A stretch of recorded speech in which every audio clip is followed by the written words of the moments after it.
आणि आता बातम्या पाहूयात सविस्तर। सुरुवातीलाच एक धक्कादायक बातमी। नवीन वर्षाच्या सुरुवातीलाच नाशिकच्या इगतपुरी गोंदे गावाजवळ असलेल्या जिंदाल कंपनीत आगीचं जबरदस्त तांडव पाहायला मिळालं।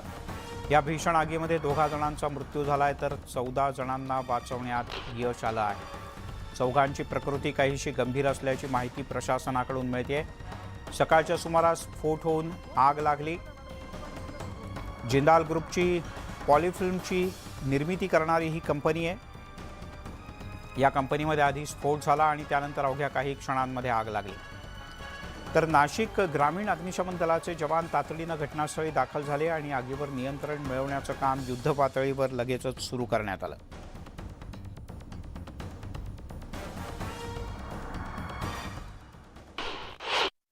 प्रशासनाने तात्काळ पुढची कारवाई केली। रिस्क्यू ऑपरेशन्स असेल, फायर फायटिंगची व्यवस्था असेल, ॲम्ब्युलन्स असेल, सर्व अधिकारी, जिल्हाधिकारी असतील, लोकल तहसीलदार असतील, पोलीस अधिकारी, SP तात्काळ जागेवरती पोहोचले आणि मी पण इथे जागेवरती पोहोचलो आणि आपण सर्व नियंत्रणात आणण्याचा प्रयत्न केलेला आहे। आतापर्यंत 14 लोकांना रिस्क्यू केलेले आहे। एक डेथ आता सिव्हिल हॉस्पिटलमधून आपल्याला रिपोर्ट झालेला आहे आणि बाकी लोकांची उपचार चालू आहेत। आणि आता जे काही बाहेर आपण जे लोक रिस्क्यू करून आणलेले आहेत त्यांच्याशी मी स्वतःही बोललेलो आहे आणि त्यांनी आता आत कोणी नाही असं सांगितलेलं आहे। तरी आपण सर्व काळजी घेतो आहे।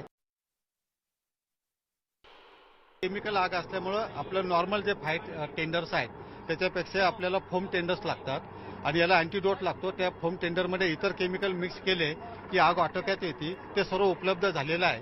आजूबाजूचं ठाणे असेल, HL असेल, देवळालीचं कॅन्टोन्मेंट बोर्ड असेल, नाशिकमधल्या सर्व नगरपालिका असतील, MIDC असेल आणि आजूबाजूच्या फॅक्टरी, सर्व फायर टेंडर्स आपण इथे बोलवलेले आहे आणि ठाण्याला पण आपण निरोप दिलेला आहे। ठाण्याचे काही फायर टेंडर्स आपल्याकडे रिपोर्ट करताय।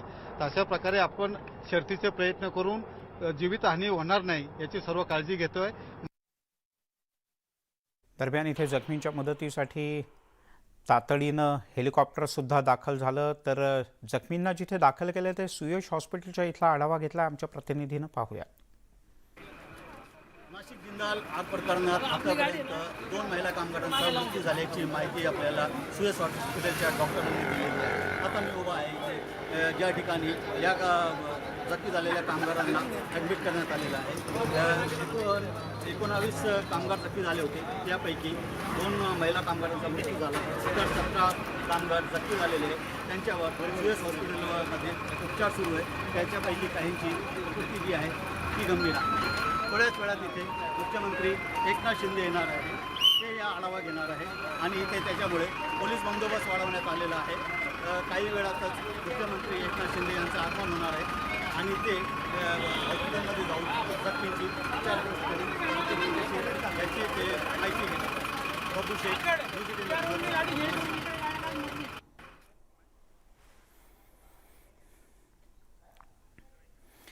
तिकडे सिल्लोडची सभा रद्द करून मुख्यमंत्री एकनाथ शिंदे तातडीनं इगतपुरीकडे रवाना झाले आहेत। आगीमध्ये जखमी झालेल्यांना सरकार सर्वतोपरी मदत करणार असल्याची ग्वाही मुख्यमंत्री एकनाथ शिंदे यांनी दिली। मदत आणि बचाव कार्यासाठी घटनास्थळी हेलिकॉप्टर सुद्धा तैनात करण्यात येणार असल्याचं मुख्यमंत्र्यांनी म्हटलं। मुख्यमंत्र्यांनी देवळाली एअरफोर्स स्टेशनशीही संवाद साधला।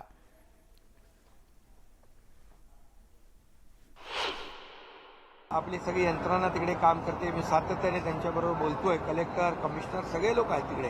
जवळपास शहापूर, इगतपुरी, नाशिक महापालिका, MIDC, नॅशनल हायवे या सगळ्यांची फायर सिस्टीम त्या ठिकाणी बचाव कार्य करते आहे। ॲम्ब्युलन्सची व्यवस्था तिकडे केलेली आहे। 14 जखमी लोकांना सुयश हॉस्पिटलमध्ये दाखल केलेलं आहे। त्याच्यामध्ये 2 क्रिटिकल आहेत आणि काही लोक अद्याप अडकलेले आहेत आणि एका ठिकाणी 3 लोक आणखी अडकले आहेत एका वरच्या प्लॅन्टमध्ये। तर जे देवळालीचं एअरफोर्स स्टेशन आहे त्या ठिकाणी कलेक्टर त्यांच्याशी बोललेत, मी स्वतः त्यांच्याशी बोललो। आता चौधरी म्हणून आहेत आणि हेलिकॉप्टर देखील रेस्क्यूसाठी त्यांनी ॲक्टिवेट केलेलं आहे। सगळ्या प्रकारची मदत त्या ठिकाणी पूर्णपणे केली जाईल।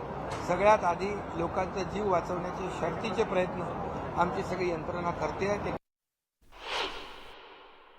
पूर्ण उपचारासाठी यंत्रणा तिकडे उभी आहे। त्यांना जे जे काही लागेल ते सरकार करेल।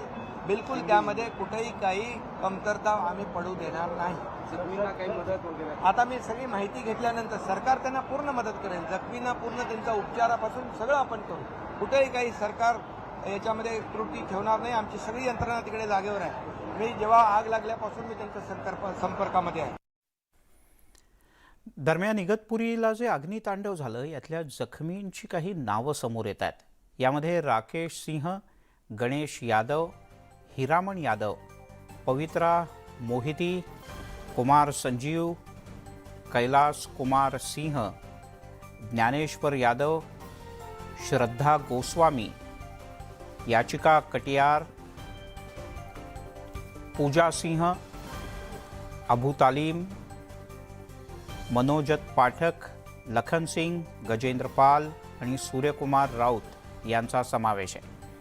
या सगळ्यांना तातडीनं जवळच्या रुग्णालयात दाखल करण्यात आलं आणि त्यांच्यावर उपचार सुरू आहे.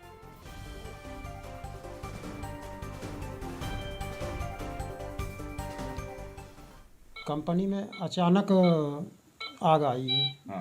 ये डाउ थर्म प्रेशर लीकेज हो गया है। अचानक लीकेज हुआ है तो उसी में जल गए थे। हर प्लांट में अपने अपने आदमी अलग अलग थे। अच्छा। इस प्लांट में भी 5-7-8 लोग थे। अच्छा। अलग अलग फ्लोर में थे। अभी अपने पास तो 3 लोग हम थे और ये तीनों लोगों के ऊपर पड़ा है। मतलब प्रेशराइज होके प्रेशर मार गया, लीकेज मार गया है तो उसी में सब लोग जल गए हैं। वेपर हो गया, कुछ दिखाई नहीं दे रहा था, इसलिए फिर तुरंत सब लोग अपना अपना भागे। फिर सेफ्टी वाले सब लोग आए भी। अभी मैं ज़्यादा बता नहीं पाऊंगा क्योंकि आग लगने के बाद में मुझे मालूम पड़ा है और उस पीरियड के बाद में मैं वहाँ पे विजिट कर भी नहीं पाया हूँ। जहाँ पे आग लगी वहाँ पे कितने लोग थे, क्या काम कर सर मेरे यूनिट में 2 तो हम लोग थे, जिसमें से मेरे साथ में दूसरा वो भी सर मैंने अपने साथ ही निकाल के बाहर लेके आ गया था। बाकी ऊपर में थे तो हमारे लैब में जो दूसरे प्लांट में जो कनेक्टिविटी में है उनके सारे आदमी जब नीचे आते थे तो अपने प्लांट में कुछ काम चल रहा था सिविल का, उनको लेके वो लोग बाहर आ गए थे। त्यामुळे कंपनीच्या परिसरात काही वेगवेगळं काम सुरू होतं आणि वेगवेगळ्या प्लांटमध्ये लोक काम करत होते. नेमकी आग कुठून सुरू झाली काही नेमकं आत्ता सांगता येत नाही आहे या कर्मचाऱ्यांना. थेट जाऊयात या कंपनीच्या परिसरात. आपले प्रतिनिधी लक्ष्मण घाटोळ आपल्यासोबत जोडले गेलेत. लक्ष्मण, सध्या काय स्थिती आहे? आगीवर 100% नियंत्रण मिळालं आहे का? आणि जे कोणी कर्मचारी आणखीन अडकल्याची भीती व्यक्त करण्यात येत होती या सगळ्यांना बाहेर काढण्यात यश आलंय का? खरं तर या आगीमध्ये आतापर्यंत 15 ते 16 लोकांना रेस्क्यू करण्यात आलेलं आहे आणि या आकड्यामध्ये जर आपण बघितलं तर 2 महिलांचा मृत्यू झालेला आहे. त्यांची नावं देखील समोर आलेली आहे. एक महिमा नावाची महिला आहे जिचं वय वर्ष 20 आहे, तर अंजली मेहता नावाची एक 27 वर्षीय महिला आहे. त्या दोघींचा या सगळ्या आगीच्या घटनेत दुर्दैवानं मृत्यू झालेला आहे. तर दोघांची प्रकृती चिंताजनक आहे. जालिम प्रजापती बिहार आणि लवकुश कुशवाहा मध्य प्रदेश अशा जखमींची नावं आहे. या दोघांची प्रकृती चिंताजनक आहे. तर 15 लोक अद्यापही मृत्यूशी झुंज देत आहे. काही आयसीयू मध्ये आहे तर काही बर्न वॉर्डमध्ये दाखल आहे. त्यामुळे हे सगळे जे जखमी रुग्ण आहे त्यांच्यावरती उपचार केले जात आहे. मात्र कंपनीच्या आतमध्ये किती लोक अडकले, किती लोकांचा आतमध्ये अडकून मृत्यू झाला याचा आकडा अद्यापपर्यंत समोर आलेला नाही. याचं कारण असं आहे की अद्याप देखील ही आग जी आहे ती त्या ठिकाणी सुरू आहे. ही आग पूर्णतः विझलेली नाही. ज्यावेळेला ही आग पूर्णतः विझेल आणि पूर्ण त्या ठिकाणी कंपनीत तपासणी केली जाईल, त्या तपासणीमध्ये हे सगळं प्रकरण समोर येईल की किती लोक यामध्ये अडकले होते, किती लोकांचा यामध्ये मृत्यू झाला. मात्र न्यूज 18 लोकमतची काही प्रत्यक्षदर्शींनी ज्यावेळेला ही माहिती दिली, जे त्या आगीच्या घटनेमधून वाचून पळून आले होते, त्यांनी ज्यावेळेला ही माहिती दिली त्यांच्या माहितीनुसार या प्लांटमध्ये साधारणतः 100हून अधिक कर्मचारी जे आहेत ते काम करत होते आणि या 100हून अधिक कर्मचाऱ्यांपैकी केवळ 10-20 लोक जे आहेत ते बाहेर पडू शकले आणि उर्वरित सगळे कर्मचारी जे आहेत ते या कंपनीच्या प्रिमायसेसमध्ये अर्थात ज्या बिल्डिंगला ज्या इमारतीला आग लागली होती त्याच ठिकाणी. नाही पण मग लक्ष्मण, आग अजून किती भागामध्ये आहे? म्हणजे जर का 100 पेक्षा जास्त कर्मचारी तिथे होते आणि 14-15 जणांना आतापर्यंत जखमी म्हणून रुग्णालयात दाखल केलंय, तर बाकी सगळे तिथून बाहेर पडलेत का अद्यापही काही जण अडकलेले आहेत?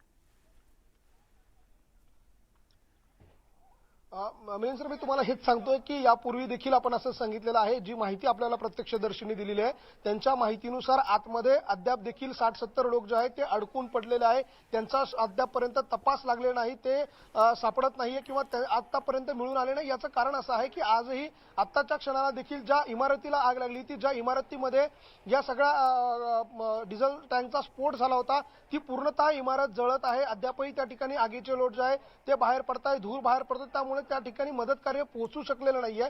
ज्या वेळेला हे मदत कार्य आतमध्ये पोहोचेल, या सगळ्या टीम्स आतमध्ये जातील, त्यावेळेला त्या ठिकाणी नेमकं काय सापडतं, कोण कोण सापडतं, किती लोक त्या ठिकाणी सापडून येतात, हे बघणं महत्वाचं ठरणार आहे. आणि निश्चितपणे असं सांगितलं जात आहे की आतमध्ये आणखी काही लोक अडकलेले आहेत.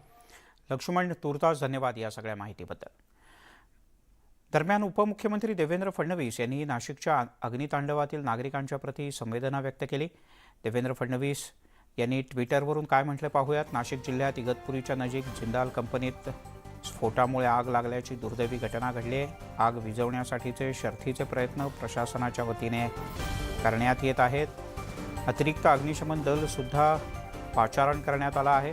आतापर्यंत एकूण 19 लोकांना बाहेर काढण्यात यश आलं असून 17 जखमींना खासगी रुग्णालयात दाखल करण्यात आलं आहे. यापैकी 4 जणांची प्रकृती गंभीर असून दुर्दैवानं एका महिलेचा मृत्यू झाला आहे. माझ्या संवेदना त्यांच्या कुटुंबियांच्या सोबत आहेत. जिल्हाधिकारी आणि पोलीस अधीक्षकांशी मी सातत्यानं संपर्कात असून आपत्कालीन स्थितीत लष्कराची 2 हेलिकॉप्टरसुद्धा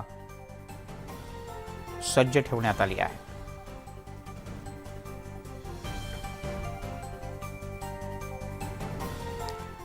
याच घटनेसंदर्भात केंद्रीय आरोग्य राज्यमंत्री भारती पवार तसंच पालकमंत्री दादा भुसे आणि पोलिसांच्या वरिष्ठ पोलीस अधिकाऱ्यांच्या काही प्रतिक्रिया पाहूयात. मुख्यमंत्री महोदय, माननीय उपमुख्यमंत्री महोदय यांना आम्ही दर अर्ध्या तासाने सगळं सविस्तर माहिती देतो आहोत. मुख्यमंत्री महोदय आता संभाजीनगर जिल्ह्यामध्ये आहेत. कदाचित ते इकडे वस्तुस्थितीला भेट देण्याची पण शक्यता आहे. त्याच्या काही अंतरापर्यंत आपण सगळेजण गेलो होतो आणि खूप मध्ये जाण्याला पण आपल्याला तिथं मर्यादा आहेत, कारण प्लॅस्टिकशी संबंधित प्रॉडक्ट्स इथं आहेत आणि काही त्याच्यातले जे केमिकल्स असतात त्याच्या पण काही टँक्स आहेत आणि म्हणून एक मर्यादेच्या पुढे जाऊ नये असे आदेश संबंधित विभागाचे आहेत. महानगरपालिका असेल, MIDC असेल, जिथून जिथून आपल्याला फायर ब्रिगेड उपलब्ध होतील तिथून बोलून आपण हे आग विझवण्याचं काम चालू आहे. स्थानिक प्रशासन, कमिशनर, कलेक्टर, SP, IG आणि सिव्हिल सर्जन या सगळ्या टीमने तात्काळ इथली व्यवस्था केलेली आहे. पहिलं आपलं जे मेन फोकस आहे तो लोकांना रेस्क्यू करणं इथून आणि त्यांना तात्काळ ॲडमिट करणं. हेल्थ डिपार्टमेंटच्या दृष्टीने मोर दॅन 100 बेड्स आपण ऑक्युपाईड केलेली असल्याची माहिती आहे की मग ते वेगवेगळे हॉस्पिटल्स असतील, सिव्हिल हॉस्पिटल असेल, SNBT असेल आणि त्याचबरोबर मेडिकल कॉलेज असेल आणि आवश्यकता पडली तर इतरही हॉस्पिटल ऑक्युपाय बेड करण्यासाठी प्रशासन प्रयत्न करत आहे. इकडे 8 फायर फायटिंग गाड्या या फायर विझवण्याचं काम करत आहेत. रेस्क्यू टीम आहे, SP, कलेक्टर साहेब आणि आमची डिझास्टर मॅनेजमेंटची टीम पण तिथे आहे. त्यामध्ये जी लाईन होती पॉलिमरची लाईन, पॉली लाईन म्हणतात त्याला, त्या पॉली लाईनमध्ये सकाळी साधारणतः 10 ते 15 वर्कर होते आणि समोरच्या बिल्डिंगमध्ये काही वर्कर होते. त्यापैकी बहुतेक रेस्क्यू झालेले, अजून थोडेसे काही कामगार राहिलेले आहेत, त्यांना काढणं, रेस्क्यू करणं सुरू आहे आणि काम प्रगतीपथावर चालू आहे. अपेक्षा करूयात की ही आग लवकरात लवकर विझेल आणि जे कोणी अडकलेले आहेत त्यांना सुखरूप बाहेर काढण्यातही यश मिळेल. वळूयात पुढच्या काही बातम्यांकडे. छत्रपती संभाजी महाराजांच्यावरून आता राजकीय वाद सुरू झालाय. काही लोक छत्रपती संभाजी महाराजांना जाणीवपूर्वक धर्मवीर संबोधतात, मात्र त्यांनी धर्माच्या नावावर कधीही राज्य केलं नाही, ते स्वराज्य रक्षक होते असं वक्तव्य अजित पवार यांनी केलं. मात्र सत्ताधारी आणि हिंदुत्ववादी संघटनांनी अजित पवार यांच्या विरोधात आंदोलनाचा पवित्रा घेतलाय. अजित पवार यांच्या वक्तव्यावरून आता राजकारण सुरू झालंय. अजित पवार यांचं वक्तव्य निंदाजनक असल्याचं मुख्यमंत्र्यांनी म्हटलंय, तर विखे पाटील यांनी त्यांच्या राजीनाम्याची मागणी केली.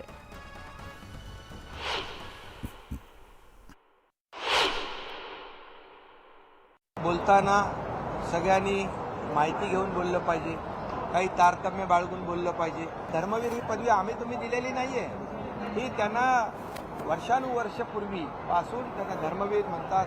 ते स्वराज्य रक्षक आहे, स्वराज्याची त्यांनी राखण केलेली आहे, संरक्षण केलेलं आहे. त्यामुळे अजितदादासारख्या माणसाने अशा प्रकारचं बोलणं हे मला वाटतं योग्य नाही आहे. त्यांनी सगळी माहिती घेऊन बोलायला पाहिजे, कारण त्यांनीच महापुरुषांचा ज्यांनी अपमान केला त्यांच्यावर फार मोठी टीका केली होती. आता आम्ही काय करायचं त्यांच्यावर? त्यामुळे अशा प्रकारचं वक्तव्य हे निंदाजनक आहे. खऱ्या अर्थानं राष्ट्रधर्म, स्वधर्म आणि हिंदू धर्माच्या रक्षणासाठी त्यांनी खरं आपलं बलिदान दिलं.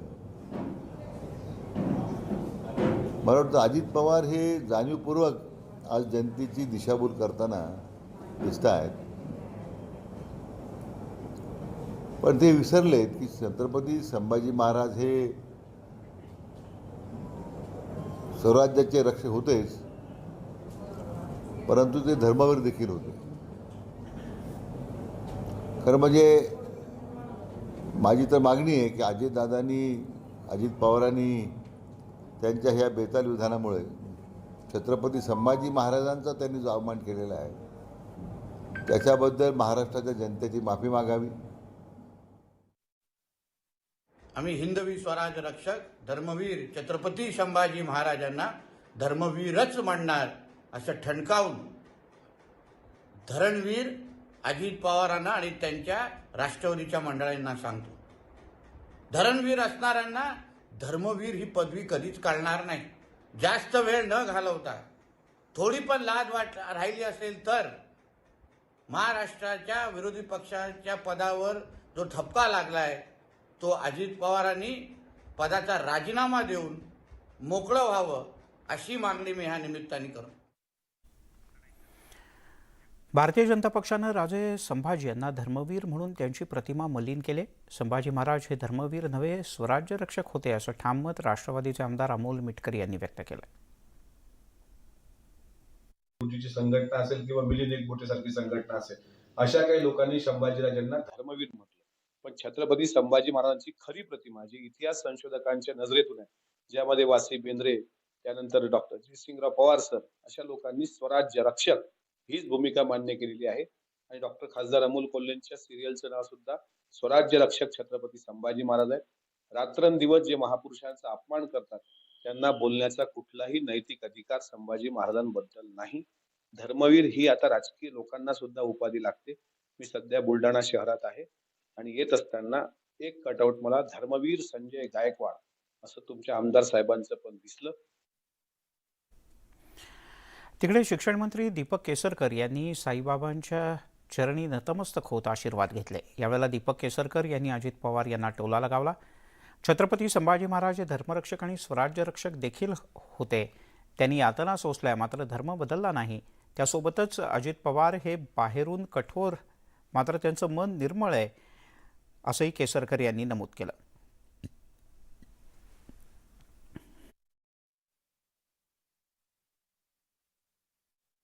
केवळ महाराष्ट्राच्या जनतेसमोर नाही तर प्रत्येक शिवसैनिकाच्या समोर हे सत्य बाहेर पडेल की ज्यांनी बाळासाहेबांच्या विचाराचा लढा लढवला ती लोक अशी सहजासहजी सोडून जात नाही.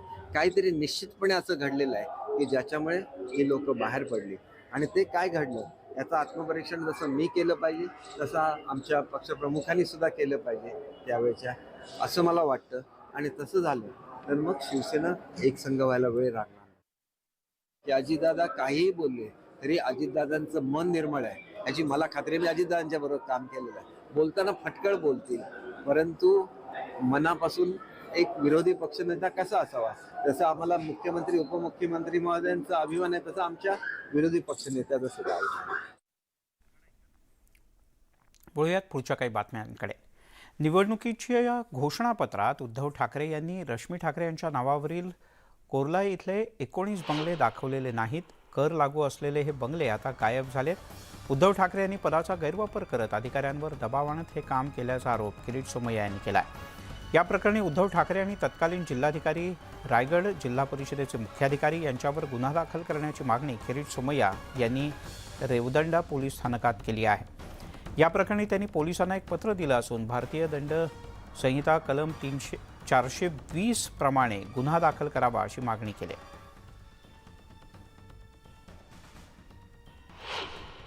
उद्धव ठाकरे यांनी आपल्या निवडणूक एफिडेव्हिटमध्ये रश्मी ठाकरेचे 19 बंगलो घोषित केले नाही. उद्धव ठाकरे यांनी हा गुन्हा केला. मे 2020 मध्ये निवडणूक एफिडेव्हिटमध्ये, आणि म्हणून आता हे सिद्ध झालं आहे. ग्रामपंचायतनी मला रिपोर्ट पाठवला, CEO जिल्हा परिषदनी कबूल केलं 19 बंगले होते. उद्धव ठाकरे यांनी स्वतःची खुर्ची वाचवण्यासाठी 19 बंगलो गायब केले, फोर्जरी केली. म्हणून त्यांच्या विरोधात इंडियन पिनल कोड भारतीय दंड संहिता कलम 415, 420, 467, 468, 471 अंतर्गत गुन्हा दाखल करावा अशी मागणी आम्ही रेवदंडा पोलीस स्टेशनचे इन्स्पेक्टरकडे केली आहे. या विषयात ग्रामविकास मंत्री गिरीश महाजनांनी रिपोर्ट मागवला आहे. पुढच्या आठवड्यात हा रिपोर्ट त्यांच्याकडे येणार. मुख्यमंत्री उपमुख्यमंत्र्यांनी मला आश्वासन दिलं आहे की पोलिसांनी 7 दिवसात याचा तपास करून FIR दाखल करावा लागणार. पण पाहताय संध्याकाळच्या बातम्या. मराठवाड्याचा ठाणा वाघ आणि शेतकरी कामगार पक्षाची मुलूक मैदान तोफ अशी ओळख असलेले ज्येष्ठ नेते केशवराव धोंगळे यांचं निधन झालंय. वयाच्या 102व्या वर्षी त्यांनी अखेरचा श्वास घेतला. गेल्या काही दिवसांपासून त्यांच्यावर औरंगाबादच्या एका खासगी रुग्णालयात उपचार सुरू होते. दीर्घकाळ विधिमंडळात काम करताना अतिशय घणाघाती भाषणांनी त्यांनी अनेकदा सभागृह गाजवलं, सरकारला धारेवरही धरलं. तब्बल 5 वेळेला आमदार आणि 1 वेळेला खासदार म्हणून ते निवडून गेले होते. केशवराव धोंगळे हे मराठवाड्याची मुलूक मैदान तोफ म्हणून सर्वपरिचित होते.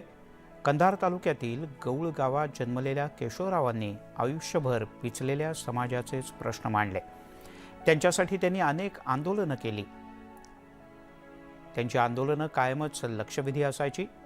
पिंडदान सत्याग्रह, बोंबल्या सत्याग्रह, शेणचराव सत्याग्रह आणि खैस कुत्री सत्याग्रह अशी कितीतरी आंदोलनं त्यांनी उभारली आणि सरकारला धारेवर धरलं.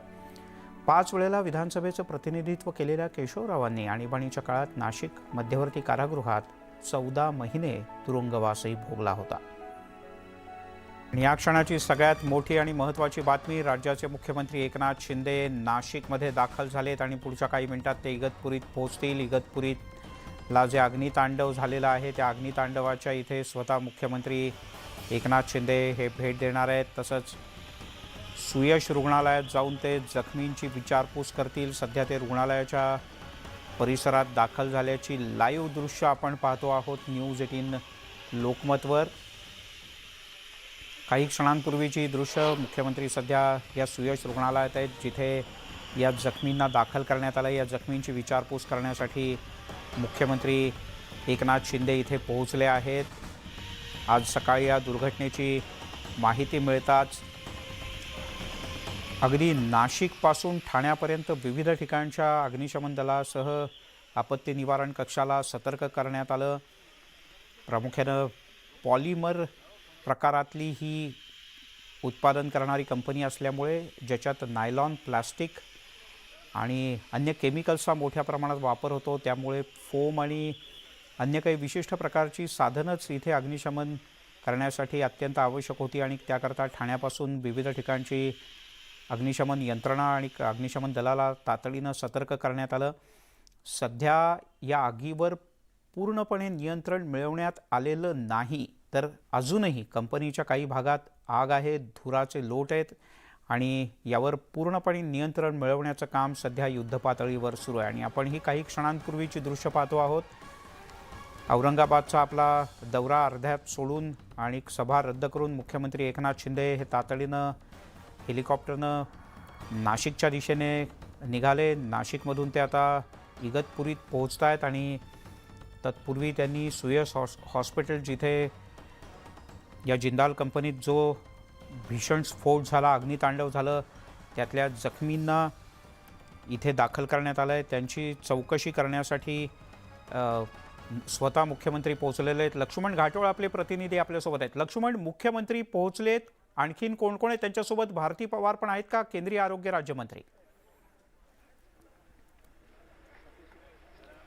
मिलिंद सर, मुख्यमंत्री थोड्याच वेळापूर्वी नाशिकमध्ये पोहोचलेले आहे. नाशिकच्या पोलीस परेड मैदानावर त्यांच्या हेलिकॉप्टर जे आहे ते त्या ठिकाणी आलं. त्यानंतर ते हेलिकॉप्टरने उतरल्यानंतर मोटारीने ते सुयश हॉस्पिटलमध्ये गेलेले आहे आणि त्या ठिकाणी असलेल्या रुग्णांची ते विचारपूस करताय. जे जखमी लोक आहेत त्यांच्याशी ते विचारपूस करताय. काही वेळापूर्वी ते त्या ठिकाणी दाखल झालेले आहे आणि त्या ठिकाणी असलेल्या डॉक्टरांशी देखील ते चर्चा करताय. कुठल्याही परिस्थितीमध्ये जे जखमी लोक आहेत त्यांच्यावरती सगळ्या प्रकारचे योग्य उपचार जे आहे ते करण्याच्या सूचना आरोग्य विभागाला मुख्यमंत्र्यांनी दिल्याची माहिती आहे. आणि विशेष म्हणजे ज्या रुग्णांना मुंबई किंवा पुणे अशा मोठ्या शहरात हलवण्याची वेळ येईल त्यांना देखील हलवण्यासाठीच्या सूचना ज्या आहेत ते मुख्यमंत्री एकनाथ शिंदे यांनी वैद्यकीय अधिकाऱ्यांना दिलेल्या आहे. मुख्यमंत्री एकनाथ शिंदे यांच्या समवेत केंद्रीय आरोग्य राज्यमंत्री भारती पवार आहेत, नाशिक जिल्ह्याचे पालकमंत्री दादा भुसे आहेत, त्याचबरोबर या ज्या जिंदाल कंपनीच्या इगतपुरी तालुक्याच्या संघाचे जे आमदार आहेत ते देखील मुख्यमंत्र्यांसोबत आहेत. आणि खरं तर मुख्यमंत्री जे आहेत ते सिल्लोडचा आपला जो दौरा आहे तो सोडून नाशिकमध्ये दाखल झालेले आहे. नाशिकच्या हेलिपॅडवर उतरल्यानंतर ते आता या ठिकाणी असलेल्या रुग्णालयात जात आहे. रुग्णालयामधील भेट घेतल्यानंतर पुढच्या काही वेळामध्ये ते जिंदाल कंपनीच्या आवारात येणार आहे. जिंदाल कंपनीच्या आवारामध्ये ज्या ठिकाणी आग लागली त्या घटनास्थळाला ते भेट देतील आणि या ठिकाणी असलेल्या अधिकाऱ्यांना देखील आतमध्ये काही लोक अडकले का याची सखोल चौकशी करण्याचे आदेश देतील अशी माहिती आहे. हो लक्ष्मण, ही जी आग लागली होती सुरुवातीला अशी शक्यता होती की इथे 100 पेक्षा जास्त लोक असू शकतात, पण अद्यापपर्यंत त्याची अधिकृतपणे पुष्टी पोलीस किंवा फायर ब्रिगेडने केलेली नाही. जे जखमी आहेत 14 जखमी ज्यांना रुग्णालयात दाखल करण्यात आलंय त्यातले गुदमरल्यामुळे जखमी झालेले किंवा अत्यवस्थ झालेले पेशंट जास्त आहेत का ज्यांना भाजलंय काही ना काहीतरी केमिकलच्या याच्यामुळे असे पेशंट जास्त आहेत? आपल्याकडे 4 पेशंटची जी माहिती समोर आलेली होती. 14 पेशंट ऑलरेडी ॲडमिट आहे. मात्र त्यापैकी 2 महिलांचा मृत्यू झाला आणि 2 जण जे आहे ते अत्यवस्थ आहे. त्याच्यामध्ये एक जो भाजलेला आहे त्याच्या केसाच्या भागाला आणि चेहऱ्याच्या भागाला मोठ्या प्रमाणात भाजलं गेल्याने त्याचा मृत्यू झालेला आहे. तर जी एक दुसरी महिला आहे जिनी शेवटपर्यंत साधारणतः 2 ते 3 तास ती आयसीयूमध्ये ॲडमिट होती. तिचा गुदमरल्यामुळे तिचे फुफ्फुसांमध्ये तो सगळा धूर जो आहे तो गेला आणि त्यामुळे तिला श्वास घेण्यासाठी मोठ्या प्रमाणात त्रास झाला आणि नंतरही ती रिकवर होऊ शकली नाही आणि त्यातून तिचा मृत्यू झाला असंच आपल्याला न्यूज 18 लोकमतशी बोलताना डॉक्टरांनी सांगितलं. त्यामुळे ही एक माहिती समोर येते की काही लोक भाजल्याने मृत्युमुखी पडलेले आहे तर काही लोक जे आहेत ते गुदमरून मृत्युमुखी पडलेले आहे. आणि मिलिंद सर, आपण सुरुवातीला जो काही प्रश्न विचारला त्यानुसार 100हून अधिक लोक आतमध्ये होते असं सुरुवातीपासून सांगितलं जात होतं. याला कुणीही नकार दिलेला नाही, कुणीही अद्यापर्यंत असं नाकारलेलं नाही की आतमध्ये किती लोक आहे. याचं कारण आहे की ज्या परिसरामध्ये ज्या बिल्डिंगला ज्या इमारतीला आग लागलेली आहे त्या इमारतीमध्ये आजपर्यंत कुठलेही अधिकारी किंवा कुठलेही प्रशासनातले अधिकारी पोहोचलेले नाहीये. त्यामुळे तो आकडा समोर आलेला नाही. त्यामुळे हे आतमध्ये गेल्यानंतरच तो आकडा जो आहे तो समोर येईल. पण मग इथे ही रुग्णालयाच्या आतली एक्सक्लुसिव्ह दृश्य आपण पाहतो. लक्ष्मण, जे रुग्ण आहेत त्यांची चौकशी करतायत, विचारपूस करतायत मुख्यमंत्री. म्हटलंच त्याप्रमाणे मुख्यमंत्र्यांच्या सोबत केंद्रीय आरोग्यमंत्री भारती पवार आणि वरिष्ठ अधिकारी आहेत, जिल्हा रुग्णालयाचे अधीक्षक आहेत.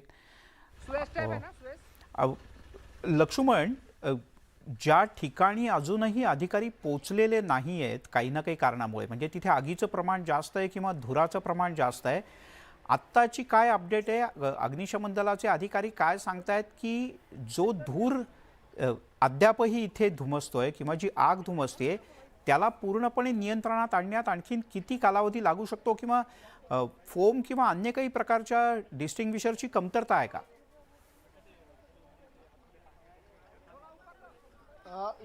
यापूर्वी देखील आपल्याशी न्यूज 18 लोकमतशी आणि माध्यमांशी बोलताना ज्यावेळेला विभागीय महसूल आयुक्तांनी सांगितलं की या ठिकाणी फोमची आवश्यकता आहे, केवळ पाणी मारून ही आग विझणार नाही, हे देखील आपणही सांगत होतो. काही तज्ज्ञांनी देखील न्यूज 18 लोकमतशी बोलताना हेच सांगितलं होतं की आग जी लागलेली आहे त्या ठिकाणी प्लास्टिक तयार करणारं हे गोदाम आहे आणि त्याचं जे रॉ मटेरियल आहे, कच्चा माल जो आहे तो ज्वलनशील आहे आणि तो पटकन पेट घेतो आणि तो लवकर विझत नाही. पाणी मारून तो विझवला जाणार नाही, केवळ फोमच्या साह्यानंच हे केमिकल मटेरियल आणि जो काही रॉ मटेरियलचा भाग जो जळतो आहे तो विझवला जाईल. त्यामुळे ही आग अजूनही धगधगती आहे. त्यामुळे ही आग धगधगत असल्यामुळे या ठिकाणी अजूनही काही डिझेलच्या छोट्या मोठ्या टँक आहे, काही सिलेंडर्स आहे, ते कुठल्याही क्षणी स्फोट घेऊ शकतात आणि जोपर्यंत ही आग पूर्ण विझत नाही तोपर्यंत त्या प्रिमायसेसमध्ये अर्थात त्या इमारतीमध्ये कुठलाही अधिकारी जाऊ शकत नाही. ही वस्तुस्थिती या ठिकाणी आहे. त्यामुळे आतमधल्या नेमक्या मृत्यूंचा आकडा जो आहे तो समोर येत नाही. किती लोक अडकून गुदमरून त्यांचा मृत्यू झालाय तो आकडा समोर येत नाही. याचं कारण असं आहे की आग अद्यापही आतमध्ये सुरू आहे, धुराचे लोट अद्यापही बाहेर पडत आहे. यापूर्वी आपण असं सांगितलं की या कंपनीत गेल्या आठवड्याभरापूर्वी 15 दिवसापूर्वी एक आग लागली होती. 3 दिवस ती एक छोटी आग विझवायला लागले होते. त्यामुळे ही आग त्याच्या तुलनेत कितीतरी पटीने जास्त आहे. त्यामुळे ही आग विझवायला थोडा कालावधी जाईल आणि लक्ष्मण, हा जो आगीचा परिसर आहे या कंपनीतला, तर तो परिसर किती मोठा आहे? म्हणजे एखाद्या रो हाऊस सारखा किंवा असं एखादं लांबच्या लांब स्ट्रक्चर आहे का? इमारती आहेत वेगवेगळ्या आणि केमिकलचे प्लांट्स एकमेकांना लागून आहेत. स्वाभाविकपणे तिथे वेगवेगळे सिलेंडर, बॉयलर्स किंवा अशा गोष्टी आहेत ज्याच्यामुळे अद्यापही इथे स्फोट होतात. आपल्याला जी माहिती मिळाली त्या माहितीनुसार या कंपनीच्या आवारामध्ये काही बॉयलर्स नसावे अशी माहिती जी आहे ती समोर येते आणि त्यामुळे आता या कंपनीमध्ये जी आगीची इमारत आहे ती इमारत साधारणतः 6 ते 7 मजलीची RCC इमारत आहे. तर उर्वरित 2 इमारती ज्या आहेत त्या पूर्णतः पत्र्याच्या इमारती आहे. पत्र्याचे शेड मारून ह्या इमारती बनवण्यात आलेल्या आहे. त्याची उंची साधारणतः 6 ते 7 मजले इतकी मोठी उंची आहे आणि या 2 ते 3 इमारतींमध्ये साधारणतः 1200 ते 1300 कर्मचारी एकाच वेळेत काम करत असावे इतकी मोठी कॅपॅसिटी त्या परिसराची आहे. आणि या 3 इमारतींबरोबर आजूबाजूचा जो साधारणतः 1 किलोमीटरचा परिघ आहे तो पूर्णतः आगीच्या विळख्यामध्ये सापडलेला आहे आणि म्हणून या ठिकाणी आग जी आहे ती अजूनही धुमसताना आपल्याला पाहायला मिळते आणि या ठिकाणी छोटे मोठे स्फोट अद्यापही आपल्याला आवाज जो आहे तो अधूनमधून ऐकायला येतो. हे स्फोट नेमके कसले होतात याची माहिती कंपनी प्रशासनाकडनं ना माध्यमांना दिली जाते ना अधिकाऱ्यांना दिली जाते. अधिकारी देखील आता कंपनी प्रशासनाकडनं माहिती घेऊन म्हणजे त्यांनाही याचा त्रास सहन करावा लागतोय की या कंपनी प्रशासनाकडनं कुठली माहिती अधिकाऱ्यांना दिली जात नाही. अधिकारी जोपर्यंत तिथपर्यंत पोहोचत नाही तोपर्यंत या प्रकरणातली वस्तुस्थिती जी आहे ती समोर येत नाहीये. ज्यावेळेला अधिकाऱ्यांनी यांना विचारलेलं आहे की या ठिकाणी नेमके किती कर्मचारी आतमध्ये अडकलेले असावे त्याची देखील माहिती कंपनीच्या अधिकाऱ्यांना देता आलेली नाहीये. त्यामुळे काही प्रमाणात कंपनी प्रशासनाचा हलगर्जीपणा जो आहे तो देखील या सगळ्या प्रकरणामध्ये वारंवार समोर येतोय. त्यामुळे आता या सगळ्या प्रकरणामध्ये मृत्युमुखी पडलेल्यांचा आकडा समोर आल्यानंतरच या सगळ्या प्रकरणाची व्याप्ती जी आहे ती समोर येईल. लक्ष्मण, मुख्यमंत्री या सुयश हॉस्पिटलमध्ये पोहोचलेत जिथे या जखमींना दाखल करण्यात आलंय, उपचार सुरू आहेत आणि यापूर्वी मुख्यमंत्र्यांनी सांगितलं, मगाच्या लाईव्हमध्ये तूही त्याचा उल्लेख केलास की हेलिकॉप्टरसुद्धा तैनात आहेत. आवश्यकता पडली तर त्या हेलिकॉप्टरचा वापर करून पेशंट्सना जिथे आवश्यकता आहे किंवा जिथे अधिक चांगले उपचार होऊ शकतात तिथे तातडीनं हलवण्यात येईल. आपण TV स्क्रीनवर एकीकडे पाहतो आहोत. TV स्क्रीनच्या उजव्या बाजूची दृश्य आहेत ती अग्नितांडवाची आहेत. अजूनही इमारतीच्या काही भागात आग आहे. तर TV स्क्रीनच्या डाव्या बाजूची जी दृश्य आहेत ती रुग्णालयात जे विविध रुग्ण दाखल आहेत वेगवेगळ्या वॉर्डमध्ये किंवा ICUमध्ये या प्रत्येक ठिकाणी जाऊन मुख्यमंत्री संबंधितांची चौकशी करतायत, विचारपूस करतायत. लक्ष्मण, शेवटचा प्रश्न, मुख्यमंत्री रुग्णालयानंतर प्रत्यक्ष कंपनीच्या इथे भेट देणार आहेत का आणि नंतर स्वाभाविकपणे ते माध्यमांना काही माहिती देतील का? मुख्यमंत्री एकनाथ शिंदे हे रुग्णालयामध्ये आता दाखल आहे. रुग्णालयातल्या रुग्णांची ते विचारपूस करतील. त्यानंतर त्या ठिकाणी देखील काही माध्यमांचे प्रतिनिधी आहेत, न्यूज 18 लोकमतचे प्रतिनिधी देखील त्या ठिकाणी आहेत. त्यांच्याशी देखील ते कदाचित या ठिकाणी असलेल्या रुग्णांनी काय माहिती दिली त्याबद्दल ते अधिकची माहिती रुग्णांशी चर्चा केल्यानंतर काय काय घडलं त्याची माहिती कदाचित मुख्यमंत्री त्या ठिकाणी माध्यमांशी देतील आणि त्यानंतर मुख्यमंत्री एकनाथ शिंदे जे आहे ते सुयश हॉस्पिटलवरून या जिंदाल कंपनीतील साधारणतः 15 ते 20 मिनिटाचं हे अंतर आहे. कॅनवायमध्ये आल्यानंतर त्यानंतर ते कंपनीच्या आतमध्ये प्रिमायसेसमध्ये जातील, ज्या ठिकाणी आग लागलेली होती त्या ठिकाणाची पाहणी करतील आणि त्यानंतर आतमधली काय परिस्थिती आहे त्याबाबत ते काही अधिक माहिती देतील अशी अपेक्षा या सगळ्या तपासानंतर किंवा या पाहणीनंतर आहे. बरं. लक्ष्मण, तुर्तास धन्यवाद. आम्ही वेळोवेळी तुझ्याकडनं ताजी माहिती घेत राहू. प्रामुख्यानं मुख्यमंत्री इथे पोहोचल्यानंतर ते जेव्हा माध्यमांना माहिती देतील या अग्नितांडवाच्या संदर्भात आणखीन किंवा पुढच्या काही मदत किंवा अन्य ज्या काही सूचना देतील ती माहिती तुम्ही न्यूज 18 लोकमतच्या माध्यमातून पाहू शकणार आहात. तुर्तास लक्ष्मण, धन्यवाद या सगळ्या माहितीबद्दल.